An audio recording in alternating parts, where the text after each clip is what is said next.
Muchas gracias por estar con nosotros. Estamos transmitiendo en el programa Ante la Ley, programa que llega a ustedes gracias a la colaboración de la Alianza para la Excelencia Académica, APEA. Mi nombre es Guillermo Tenorio y el día de hoy vamos a tener un programa muy interesante, pues platicaremos acerca de la filosofía del derecho en la vida del jurista. Y para hablar de ello, nada más y nada menos, tenemos un invitado de lujo. Él es el doctor Rodolfo Vigo, autor prolífico de cualquier cantidad de obras que todos los que de alguna u otra manera tenemos que ver con la filosofía del derecho conocemos, profesor visitante de muchísimas universidades, no solamente de Latinoamérica, sino del mundo, conferencista en foros nacionales, internacionales, iberoamericanos, inclusive mundiales en materia de filosofía del derecho, y profesor investigador de la Universidad Austral en Argentina. Doctor, sea usted bienvenido a esta su casa. Muchas gracias, Guillermo. Y yo creo que, como se imaginarán, el tema nos da para hablar largo y tendido, como decimos en México, doctor. Exactamente. Así que les propongo que de inmediato iniciemos el diálogo ante la ley. La pregunta es obligada, doctor. ¿Tiene el derecho a alguna filosofía? Bueno, indudablemente eso pareciera que sí, en función de lo siguiente. Al menos una pregunta necesita el derecho, y sobre todo el jurista, como dice la presentación, para poder comprender su identidad de profesional del derecho. Y claro, uno normalmente cuando piensa en el derecho, quizás por hábito impulsado en nuestra facultad de derecho, piensa en el adjetivo que le ponemos al derecho. En buena medida se ha alentado la especialización, la ocupación del adjetivo. ¿Qué quiero decir? En general pensamos, si estamos hablando de lo civil del derecho, de lo penal del derecho, lo administrativo del derecho, lo laboral del derecho. Pero claro, lo que está supuesto y que es decisivo es el sustantivo, que es el derecho, que es lo primero. Por eso uno tendría que decir, dime qué piensas del derecho y yo te diré qué juristas puedes llegar a ser y puedes no llegar a ser, entre paréntesis, siempre y cuando uno actúe con coherencia, ¿no? Y esto es bastante incluso evidente, porque uno encuentra, y en mi experiencia misma judicial, uno encuentra gente que si uno le hace la pregunta aislada sobre el sustantivo derecho, para simplificar, por ejemplo, se define como un jus naturalista de estricta observancia. Sin embargo, luego, en el quehacer del jurista, ya sea en la magistratura, ya sea en la academia, ya sea como abogado, ahí, en definitiva, termina actuando, operando el derecho, suponiendo un concepto del derecho distinto al que él me dijo por el que optaba, ¿no? Entonces, como el personaje de Molière que hablaba en prosa sin saberlo, todos los juristas no les queda más remedio que hablar desde alguna filosofía del derecho, O sea, básicamente, quizás simplificando excesivamente, o se es positivista, o se no positivista, y también están los críticos que creen que el derecho en definitiva es algo directa y solo vinculado al poder, ¿no? Invariablemente, siempre que tenemos alguna posición jurídica, tenemos detrás una filosofía del derecho. Claro, porque a ver, yo le pregunto a un especialista que da clase, que es juez, a ver, él no me podrá rehuir la pregunta si yo le digo, si yo se la formulo explícitamente. A ver, ¿qué es el derecho? Pues se trata de un profesional del derecho, que está habilitado para operar el derecho. Y entonces cuando él me defina el derecho, ahí yo seguramente y con bastante, sobre todo si oriento el cuestionario, yo podré saber cuál es su adhesión a qué filosofía del derecho. Y esto determina, para poner un ejemplo concreto, si yo creo que el derecho son solo las normas legales, bueno, esto tiene, y las puestas, y cualquier contenido puede ser derecho, y no más derecho que el derecho puesto por el derecho, y reconocido como tal. Bueno, esto sin duda tiene enormes consecuencias, porque en definitiva no hay posibilidad de que exista una Corte Penal Internacional, por ejemplo, que en definitiva juzga también aquello que, a pesar de tener un derecho a su favor, cualquier dictador puede encontrar un constituyente a su medida, pero bueno, se lo juzga porque ha violado lo indisponible, la juridicidad indisponible, el coto vedado, claro, etcétera. Entonces, básicamente, como digo, no hay alternativas de eludir la pregunta, si pretende ser un profesional del derecho consciente, y en la respuesta que me dará el derecho aparecerá ya condicionado cómo él va a operar el derecho, enseñándolo, abogando por ese derecho o diciéndolo jurisdictio con imperium de la magistratura. ¿Hablamos solamente de una filosofía del derecho o en realidad el jurista debiera conocer de filosofía? Bueno, indudablemente lo mejor puede ser enemigo de lo bueno. Claro. Yo diría que como mínimo es comprender las preguntas esenciales acerca del derecho que todo jurista que pretenda, como digo, asumir el ejercicio profesional plenamente consciente y sin incoherencias, tiene que responder. Yo diría que a lo mejor es un exceso pedirle filosofía, pero las 4 preguntas básicas que la filosofía del derecho intenta responder y traduciéndolas a la mirada de un jurista en ejercicio, yo diría, en primer lugar, la pregunta que usted me introdujo acerca del concepto del derecho, no se puede eludir. Hay que tener un cierto concepto del derecho, aunque no conozca autores, como yo decía, o el derecho hoy, como mínimo. El derecho puede tener cualquier contenido, con tal que lo ponga la autoridad, positivismo. El derecho en realidad no tiene ninguna especificidad, sino es algo vinculado a la política. Para decirlo, como lo dice un crítico de la crítica al legal star en Estados Unidos, Duncan Kennedy, el derecho es política y el derecho se le puede hacer decir lo que uno quiere. O se es no positivista, y dentro de los no positivistas, los neoconstitucionalistas, mencionaré a Alexis, y dentro de los no positivistas, los justnaturalistas finis. Entonces, los no positivistas dicen que si bien hay derecho positivo, hay algunas cosas que necesariamente debe reconocer el derecho opuesto o que no puede contradecir el derecho opuesto. La fórmula que utilizó Nuremberg y otros tribunales, por ejemplo, cuando se condenó a los guardianes del muro de Berlín, es la fórmula de que la injusticia extrema no es derecho.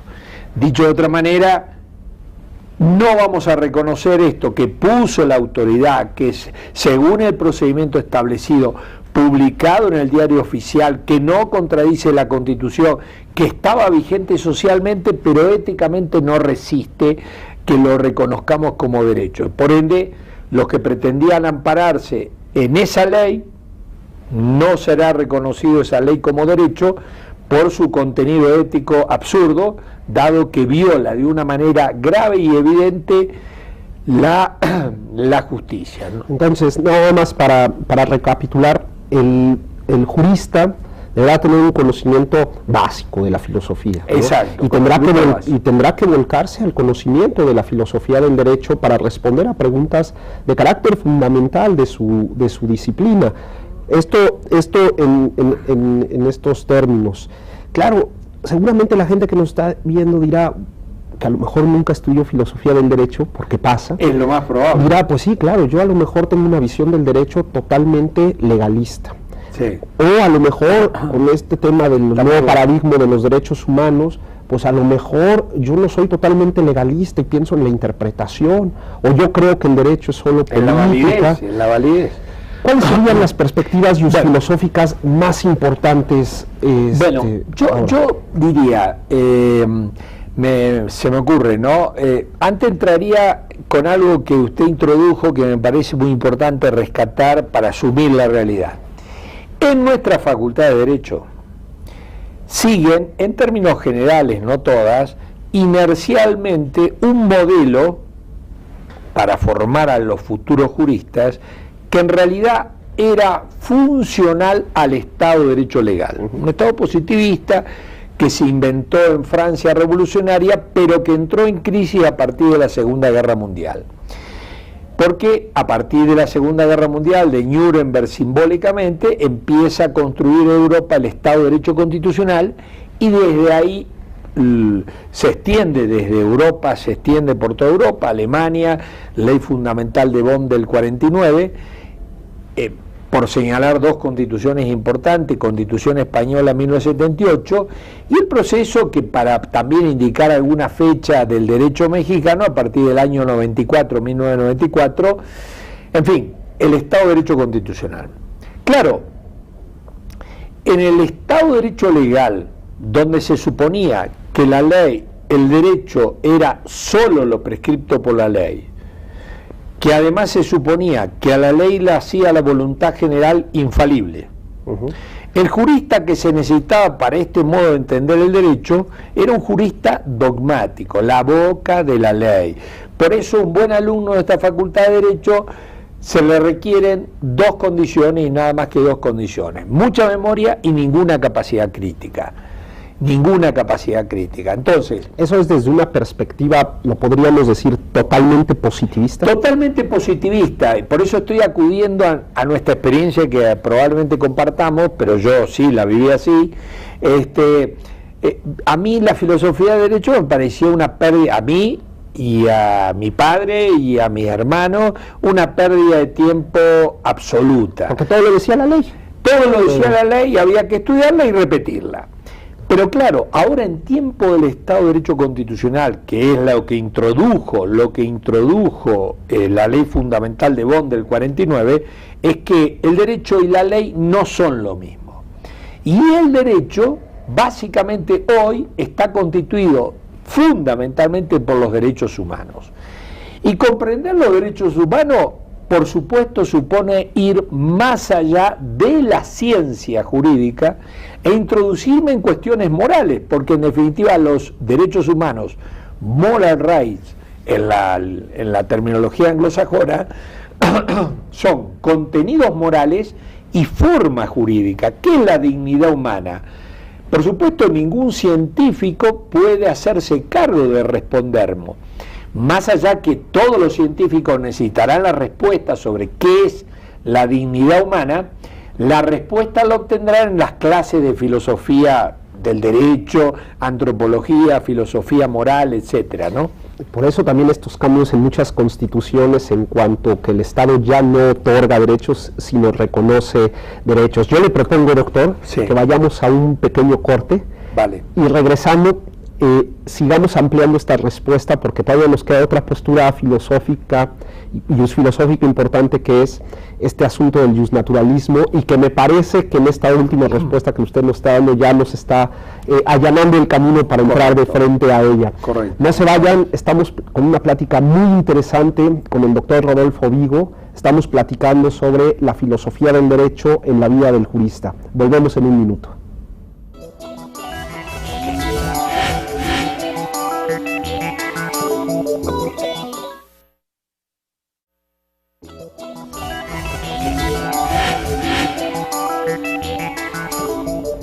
Muchas gracias por seguir con nosotros. Estamos platicando de un tema muy interesante. Hablamos sobre la filosofía del derecho en la vida del jurista, y nos acompaña hoy en el estudio el doctor Rodolfo Vigo, quien es profesor investigador de la Universidad Austral, director académico de la maestría en Derecho Judicial en dicha universidad, profesor visitante de muchas universidades del mundo y catedrático de Filosofía del Derecho desde ya hace muchos años. No olviden que si quieren ponerse en contacto con nosotros lo pueden hacer a través de dos vías. La primera de ellas, a través de nuestra cuenta de correo electrónico, ustedes lo tienen ahí en pantalla, gtenorio@up.edu.mx, o bien a través de nuestra cuenta de Twitter en @antelaley_mx, observen bien todo ello en mayúscula. También lo pueden hacer a través de las cuentas del canal oficial, la cuenta de Twitter @canaljudicial, o la cuenta de Facebook, facebook.com/canal judicial, donde con todo gusto entraremos en contacto con ustedes para escuchar sus dudas, comentarios o sugerencias respecto a los contenidos de este programa. Será un gusto estar en contacto con ustedes. Doctor, dejábamos en el bloque pasado, estábamos hablando sobre las posturas filosóficas más importantes o más influyentes. Y usted nos planteaba esta idea o este tránsito entre una idea de Estado de Derecho legal a un Estado de Derecho constitucional.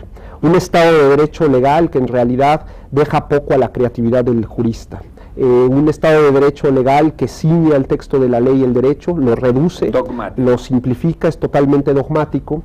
Y estaba platicándonos acerca de una nueva forma de entender el derecho a partir de esto que se llama el Estado de Derecho constitucional o Estado constitucional de derecho, en donde al parecer las cosas cambian. Absolutamente, ¿no? Básicamente cambian sobre todo a partir de la realidad, porque en definitiva, teoría quiere decir visión, esa realidad requiere otra visión. Si a mí me dicen que me van a condenar como ocurrió con los nazis o como ocurrió con los guardianes del muro de Berlín, me van a decir que me van a condenar a pesar de haber cumplido la ley pero violado el derecho, seguramente esto me genera grandes interrogantes y decisivos interrogantes. Y efectivamente, a partir de esta realidad se ha suscitado muchas respuestas teóricas, y si bien el justnaturalismo, por ejemplo, siempre fue obviamente no positivista y nunca consintió que fuera el derecho solo lo puesto por la autoridad y que cualquier contenido pudiera ser derecho, como decía por ejemplo Kelsen, o lo que decía también Kelsen, que hablar de moral y de justicia es algo irracional, emocional, así lo dijo expresamente Kelsen, la justicia era un ideal irracional. Bueno, la realidad ha cambiado. La realidad ha cambiado, como vemos, se invoca al derecho contenido en los derechos humanos. Mira, básicamente hay tres cambios en la realidad que me parece que son los que efectivamente implica que los juristas tengan que hacerse cargo de esa realidad y no puedan seguir dándole la espalda. El primero, la Constitución se convierte en fuente del derecho. ¿Esto qué quiere decir? Quiere decir que ahí todos los juristas, los docentes, los abogados, los jueces, podemos ir a buscar respuestas jurídicas que no van a estar explícitas, están contenidas ahí en potencia en los derechos humanos, en los principios. Son interpretables los principios. Incluso son interpretables, pero a partir de esa interpretación yo puedo inferir nuevas respuestas jurídicas. Artículo 1 de la Constitución mexicana.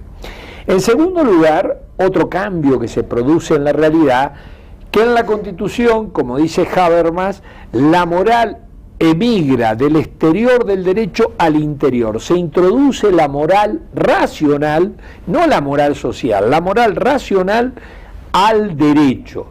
Y entonces, básicamente se introduce al derecho en la Constitución, en los tratados de derechos humanos, en ese bloque de constitucionalidad, y a partir de ahí impregna esa moral contenida en los principios, derechos humanos, valores, fines, etcétera, impregna todo. Y entonces ya, por ejemplo, por marcar una cosa, ya para un civilista, un contrato no puede solamente ser acuerdo de voluntades, tiene que ponerse a revisar si hay equivalencia en las contraprestaciones, porque si no, contradeciría el principio de justicia o equidad, el principio de igualdad. Entonces, si el jurista ve, mirando aquel derecho humano, que en este contrato se ha cambiado el valor de una propiedad de enorme valor por un ejemplar del diario de ayer, indudablemente ahí eso no puede ser avalado por el derecho. Entonces impregna. Y el tercer elemento que cambia totalmente la realidad es precisamente la aparición de los tribunales constitucionales. Los jueces constitucionales pueden invalidar la ley. Peor aún, los jueces constitucionales pueden llegar, como ocurre en muchos países, en mi país ocurrió, pueden llegar a invalidar la Constitución. Los jueces constitucionales, porque indudablemente el constituyente, por ejemplo, ha entrado en alguna contradicción, en algún defecto, alguna laguna, etcétera, como ha ocurrido en otros tribunales constitucionales y como auspiciaba en la década del 50 Otto Bachow en Alemania. Entonces, claro, esta realidad impone que haya una teoría que de algún modo la explique para avalarla o criticarla. Pero han aparecido estos autores que llamamos, además del justnaturalismo, que por supuesto que el constituyente se puede equivocar, obviamente ningún justnaturalista podía suponer que el constituyente era la verdad revelada. En segundo lugar, que en el derecho hay moral y hay límites morales para que surja el derecho, también eso nunca lo dudó. Que el derecho era más que conjunto de normas puestas, por supuesto también lo conocía desde siempre el justnaturalismo, Aristóteles en adelante. Entonces, pero también ha aparecido toda una corriente que se discute el nombre, pero a mí me parece adecuado seguir llamándolos a este grupo de pensadores, en definitiva neoconstitucionalistas, ¿no? Aquí está fundamentalmente Robert Alexy, Carlos Nino, está Zagrebelsky, está Atienza, un grupo de autores que en realidad no se reconocen como justnaturalistas, pero que más bien, más que apoyarse en Aristóteles, remiten a Kant, y estos autores coinciden con una serie de tesis que tradicionalmente suscribíamos solo los justnaturalistas. Por ejemplo, esa tesis de que hay un límite moral racional para que nazca el derecho. La fórmula que reivindica Alexis, la injusticia extrema no es derecho, es muy parecida a lo que uno lee en Aquino, que la ley injusta, y por supuesto cuando decía ley injusta, la ley injusta gravemente no puede ser considerada simplemente como derecho porque lo había puesto en la autoridad, ¿no? Que el derecho además de norma tenía principios, obvio, que importaba la ética del juez, obvio, y así podemos mencionar un listado enorme de tesis que suscriben hoy los no positivistas neoconstitucionalistas y los no positivistas justnaturalistas. Ahora, todo esto toca no solo la filosofía del derecho, porque como toca el derecho, a ver, si yo voy a un mexicano y le digo, a ver, los derechos humanos incorporados en el artículo 1, ¿qué contenido tienen? Y sin duda él me tendrá que responder, no decirme que está la libertad, la igualdad, etcétera. Eso todos lo sabemos, incluso mi madre también lo sabe. Entonces, todo eso lo sabemos todos, pero cuando yo pido un contenido, lo decisivo es el contenido.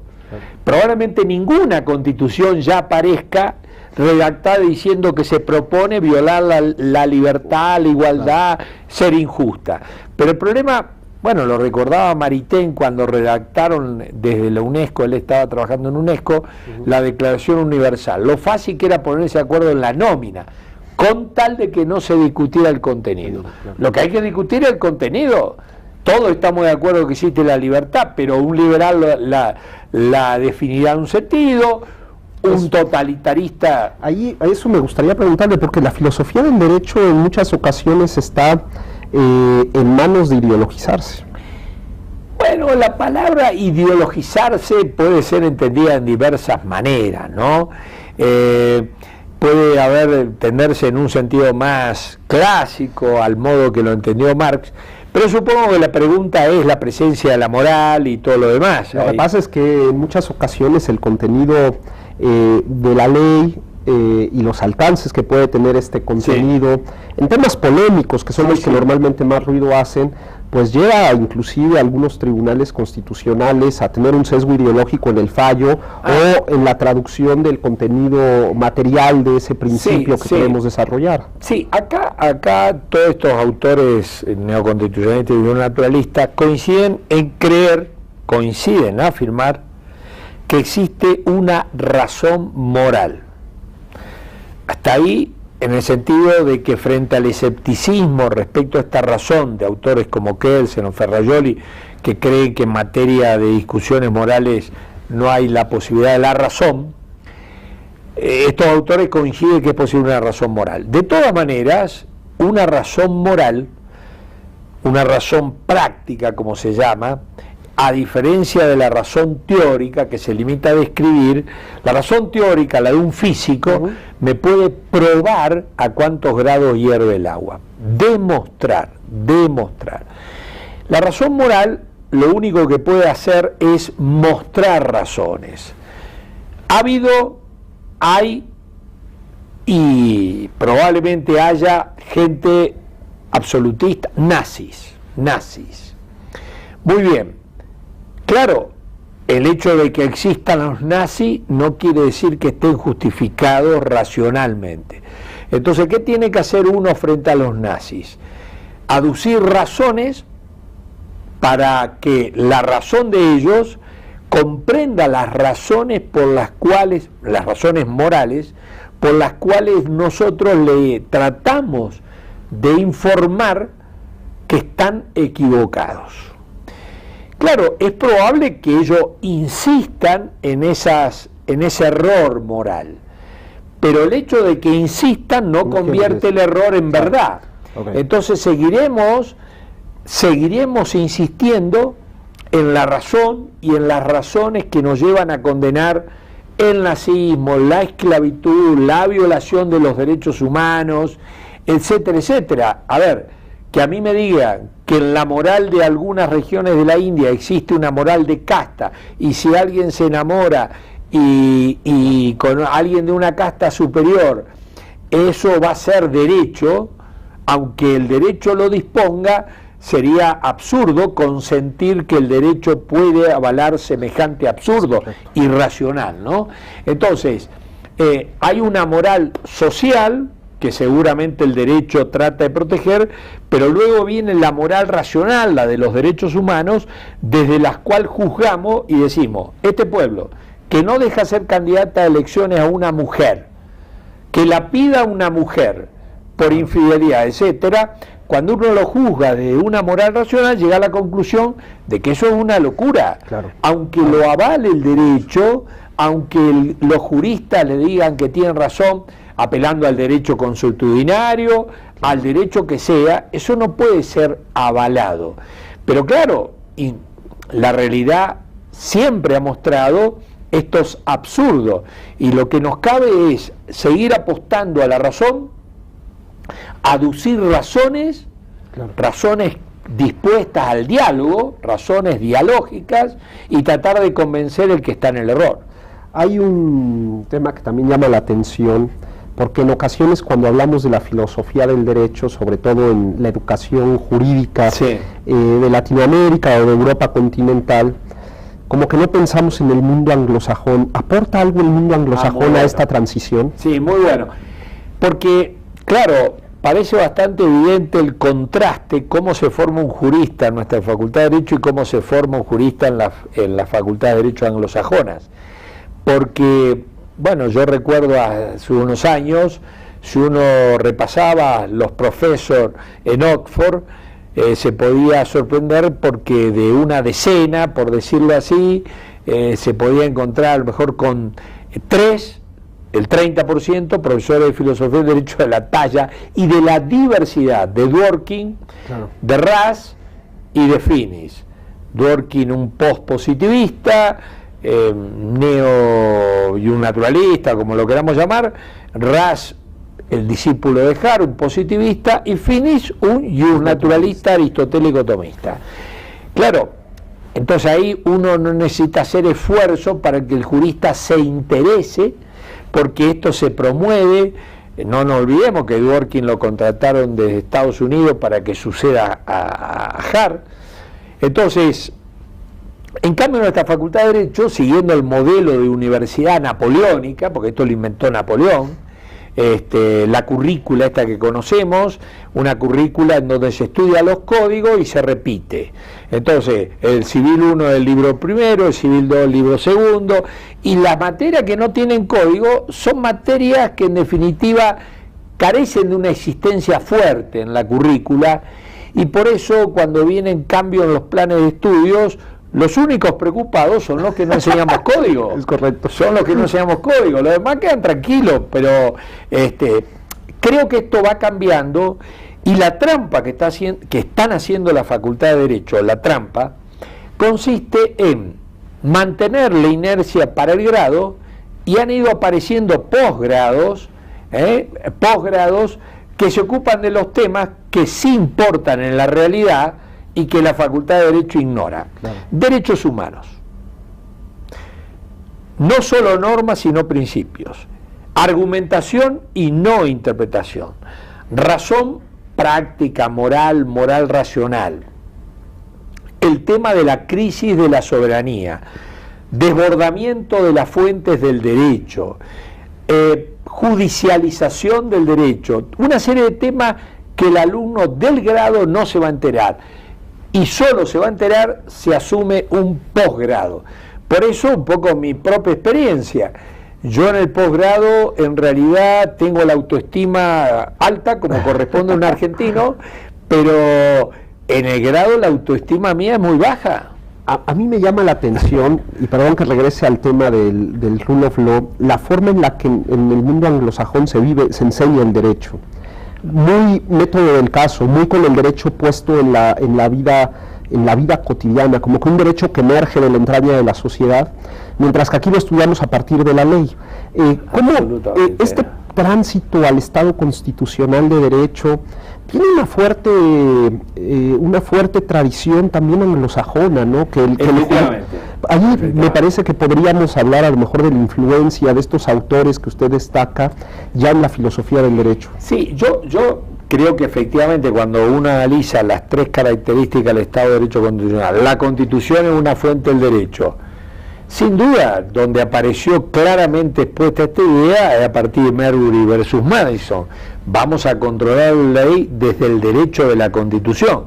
Mientras Europa, durante todo el siglo XIX y la primera mitad del siglo XX, creyó que la Constitución era un programa político que hablaba solo al legislador. Allá los jueces... Bueno, claro.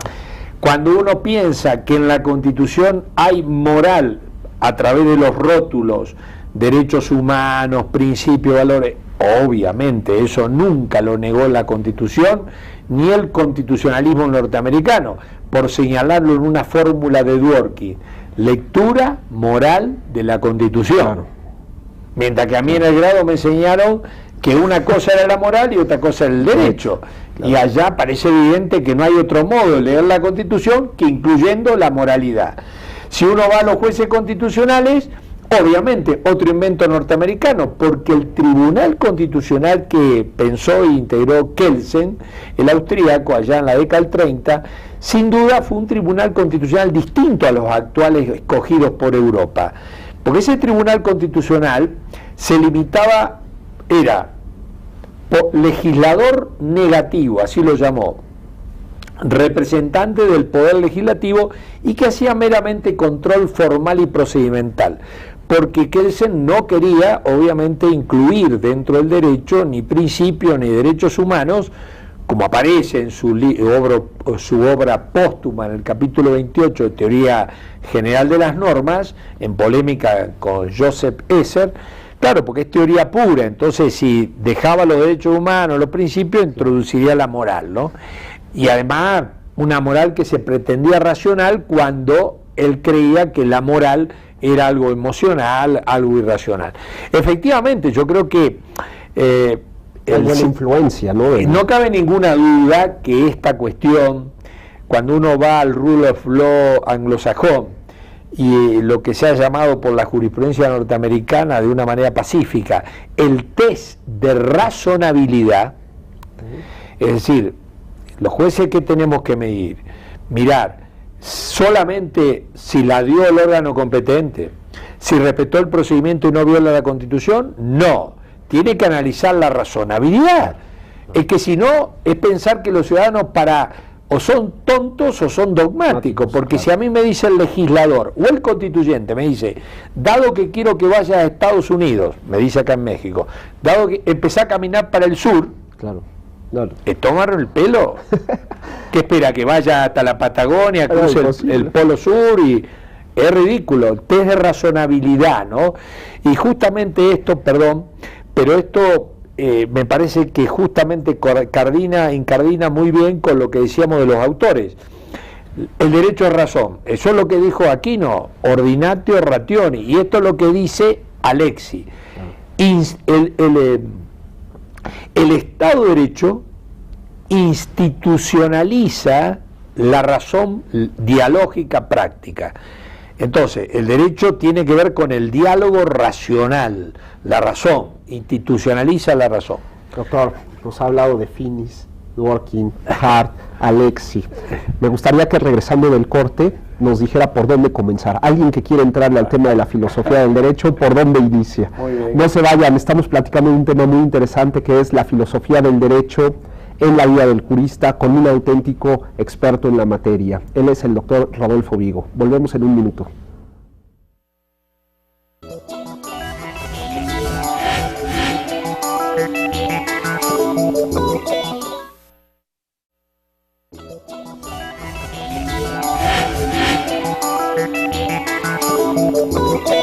Muchas gracias por seguir con nosotros. Estamos platicando de un tema muy interesante que es la filosofía del derecho en la vida del jurista, y nos acompaña en el estudio el doctor Rodolfo Vigo, que yo he dicho que es un importante académico a nivel internacional, pero él también fue ministro de la Corte Suprema de la provincia de Santa Fe en Argentina y ha sido presidente de la Asociación Argentina de Filosofía del Derecho. Así que se darán cuenta del calibre de invitado que tenemos el día de hoy. Doctor, ya platicamos sobre algunos temas generales de la filosofía del derecho en la vida del jurista, y en el bloque pasado ya entramos al debate filosófico contemporáneo a partir de estas posturas filosóficas predominantes. Inclusive estuvimos platicando acerca de la influencia del modelo anglosajón a partir del rule of law en la filosofía del derecho, y yo le lanzaba una pregunta al término del bloque pasado. Nos habló de Finis, nos habló de Hart, nos habló de Dworkin, nos habló de Alexi, nos habló de Aristóteles, nos habló de Santo Tomás, nos habló de Atienza. También hay que decirlo, tendríamos que hablar de Rodolfo Vigo. ¿Por dónde empezar? Alguien que nos está viendo, que quiere, a lo mejor que tiene una postura filosófica y a lo mejor no lo sabe, y quiere empezar a trabajar temas de filosofía del derecho, o un juzgador que a lo mejor en la vorágine de su trabajo le gustaría profundizar más sobre el sentido de sus resoluciones. ¿Por dónde empieza uno? Sí, me parece primero marcar muy saludable esa preocupación. Yo quiero aclarar que de mi experiencia judicial, ya no la académica, 23 años ahí adentro de la justicia, me pareció demasiado evidente lo que uno enseñaba y lo vivió en carne propia. Yo probablemente sabía muy poco la ley, pero acerca del derecho, y no tenía ninguna especialidad, no era civilista, ni penalista, ni laboralista, me había dedicado solamente al sustantivo derecho. Y ahí aproveché un poco justamente lo que me podía aportar la filosofía del derecho, vi el sentido utilitario y práctico de la filosofía del derecho a la hora de decir el derecho, que para lo que quieren ser el juez, ¿no? Y antes de ir a la pregunta, digamos, ligado a lo mismo, hay algunos testimonios sobre el trabajo del jurista en el juez que me parece importante, ¿no? Dworkin, cuando propone su teoría, dice, bueno, se imagina la posibilidad de encontrar la respuesta correcta para cada caso, y entonces nos propone un personaje que lo va a llamar Hércules porque tiene un trabajo propio de un semidios, pero ese Hércules, que es capaz de encontrar la respuesta correcta en cada caso, en la propuesta de Dworkin es juez y filósofo del derecho. Y también se me ocurre traer a colación el testimonio de Aarón Barak, porque hay un libro acá publicado por la Corte Suprema, traducido de su versión original, que creo que fue en Yale o en Harvard, que es muy interesante porque Aarón Barak fue como 23 años o más ministro de la Corte Suprema de Israel, y de esos 20 y pico fue más de 10 presidente de la Corte Suprema. Y en ese libro testimonial, un poco lo que dice cómo debe ser un juez, él habla de la importancia que tuviera una filosofía del derecho. Yendo a la pregunta, ¿por dónde empezar? Yo decía que me parece saludable primero darse cuenta que uno de nada vale ser civilista si antes no sabe qué es el derecho, porque lo civil va a depender de lo que diga sobre el derecho. En segundo lugar, voy a decir algo fuerte, que tendrá todas las excepciones. Yo no me quedaría con la currícula del grado, porque en la Facultad de Derecho a nivel del grado, la filosofía del derecho no goza de mucho prestigio ni interés, ¿no? Pero hay muchos posgrados.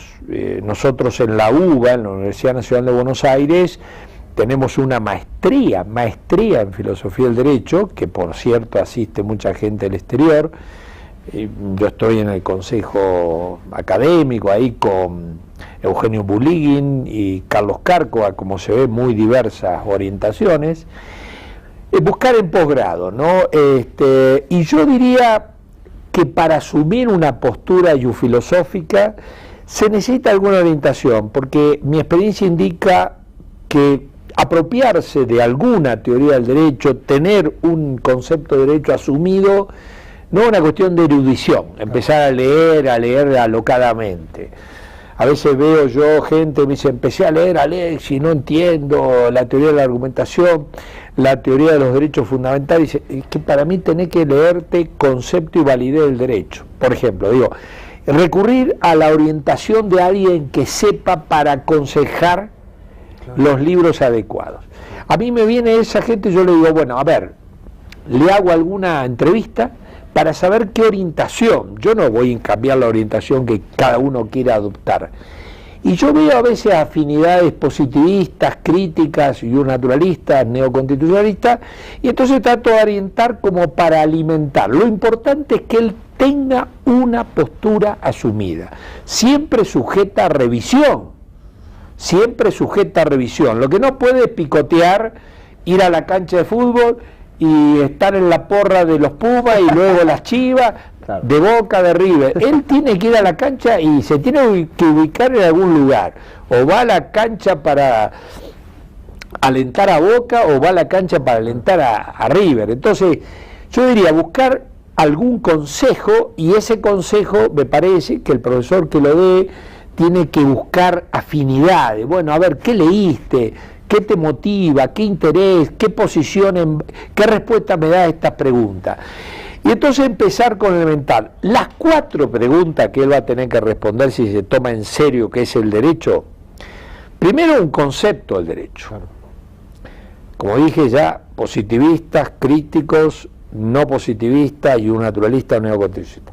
En segundo lugar, ese tiene que preguntar, porque seguramente cuando se pone a pensar en serio el derecho le saldrá la pregunta, ¿qué es saber el derecho? ¿Cómo hago para saber el derecho? ¿Cuántos tipos de saberes jurídicos hay?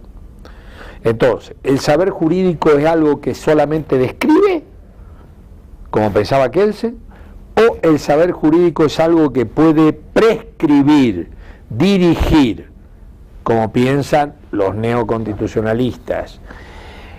¿El saber jurídico tiene un solo estatuto, el científico? No, hay como mínimo una filosofía jurídica que es otro tipo de saber. Y hay un saber jurídico aplicativo, resolutorio, prudencial. Hay muy buenos jueces que saben mucho derecho, aplicarlo. Claro. Pero no estoy para preguntarle ciencia jurídica ni filosofía del derecho. Hay como 3 tipos de saberes clásicos: filosofía, ciencia y el saber jurídico. Bueno, intentar reconocer estos 3 tipos de saberes, la unidad, pluralidad de saberes, bueno, me parece que esto es obvio. Cuando uno lo teoriza y se lo dice a los juristas, claro, obvio. En tercer lugar, el tema de los valores en el derecho, ¿no? Bueno, los jueces estamos para juzgar si esto es o no derecho, es o no válido, es o no justo, y luego de hacer este juicio diremos, esto es intolerable para el derecho, esto es absurdo, esto es irracional. Imponérselo al ciudadano es faltarle el respeto a su razón y a su dignidad. Esto es más o menos justo, injusto, por ende lo voy a validar. O esto es inequívocamente justo, lo voy a validar, pero objeción de conciencia, todos estos temas, ¿no? Entonces, el tema de la validez del valor del derecho obviamente supone primero asumir una respuesta al problema axiológico.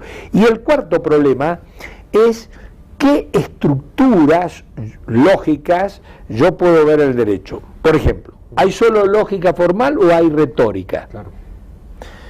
¿Hay sistema jurídico fuerte, piramidal, como pretendía Kelsen, fuerte? ¿O el sistema es poroso, abierto, dinámico, casuístico? ¿O no hay ningún sistema o están en competencia? Y esto es interesante, verlo siempre con la realidad. Hoy decía usted algo muy interesante, efectivamente hoy el derecho hay que enseñarlo a través de la práctica argumentativa dialógica. Hay que aprender a dialogar racionalmente, porque los juristas precisamente el método para alcanzar la respuesta correcta es el diálogo racional, que requiere querer obtener la respuesta correcta, ¿no? Entonces, práctica dialógica y casos. El banco de prueba de cualquier teoría son la jurisprudencia. Yo, en lugar de explicar justicia, injusticia a un juez, yo le muestro sentencia, y cuando uno ve la sentencia, no de Nuremberg solamente, la sentencia, por ejemplo, de, supongamos, ¿no?, de la condena a los guardianes del muro de Berlín, cuando uno va y analiza cómo está tipificado el delito de prevaricato judicial en el Código Penal español, cómo está tipificado en mi Código Penal argentino el delito de prevaricato que podemos incurrir los jueces. Mi código, que responde al Estado de Derecho Legal, dice que los jueces cometemos el prevaricato cuando nos apartamos de él, como si fuera uno, el sentido de la ley. Claro. ¿Cómo está regulado allá en España? Que fue la causal que le imputaron al juez Garzón, más allá de cualquier motivación, esa es la causal. Y como dice el Código Penal español, un juez comete el delito de prevaricato, cuando dicta una sentencia injusta a sabiendas. Claro, la primera pregunta, ¿cuándo es injusto algo? Y cuando estamos hablando de injusto acá, como se lo dice la Sala Penal del Supremo, no estamos hablando de algo subjetivo, porque si no Garzón hubiese dicho, mire, esto es injusto para usted, para mí es justo. No, es algo objetivamente injusto. Lo que le imputan, más allá de un fallo polémico, más allá de cualquier otra lectura, es que fue objetivamente injusto interceptar las comunicaciones telefónicas entre los imputados y los abogados. Y le dijeron, mire, usted sabía porque se lo alertó el fiscal, se lo alertó la autoridad carcelaria y usted mismo lo había dicho en algunas decisiones anteriores. En una palabra, para comprender esta figura delictiva, que es injusto, filosofía del derecho, alguna posición sobre el tema axiológico. Doctor, no quiero dejar de preguntar, el tiempo se nos está acabando, pero quisiera preguntarle cuáles, desde su perspectiva, serán los principales retos de la filosofía del derecho en los siguientes años. El tema bioético me parece que es un tema que puede preocupar muchísimo, ¿no? Bueno, efectivamente, yo creo que el tema bioético es decisivo, pero yo lo remitiré al tema bioético, al tema que es la persona humana, la antropología. Es más un tema de carácter antropológico, el desafío de la persona humana. Del derecho, claro. Y cuando uno va a esta pregunta antropológica, ¿qué es la persona humana?, es interesante observar cómo de postura a veces neoconstitucionalistas, precisamente en base a su kantismo, estiman que se puede construir una noción de persona humana, y una cosa es vida humana y otra cosa es persona humana, ¿no? Entonces Habermas y de algún modo Alexis, de algún modo, atribuye el carácter de persona a competencia comunicativa. Pero claro, en la visión más naturalista, aristotélica, en definitiva, la persona, la noción de persona no se construye, sino se conoce en la realidad. Kant decía que las cosas no pueden ser conocidas en sí mismas. Aristóteles cree que conocer es decir lo que las cosas son y lo que no son. Y entonces la noción de persona está vinculada a algo ontológico, personalismo funcional en los kantianos, personalismo ontológico en el caso de una visión aristotélica sobre lo que es persona humana. Y por ende, la idea es que no se puede dividir el miembro de la especie humana con la noción de persona jurídica, titular de ciertos derechos y ciertos deberes, ¿no? Ahí tendremos quizás el mayor reto de la filosofía del derecho, doctor. Yo le agradezco el contenido de los derechos humanos. Claro, yo le agradezco mucho que nos haya acompañado. Se me quedan cualquier cantidad de preguntas en el tintero, pero bueno, eso está muy bien, buen pretexto para volvernos a ver y para tenerlo aquí en el programa nuevamente. Le agradezco mucho su visita y a ustedes les agradecemos que nos hayan acompañado en una emisión más del programa Ante la Ley. Nos veremos pronto. Hasta luego.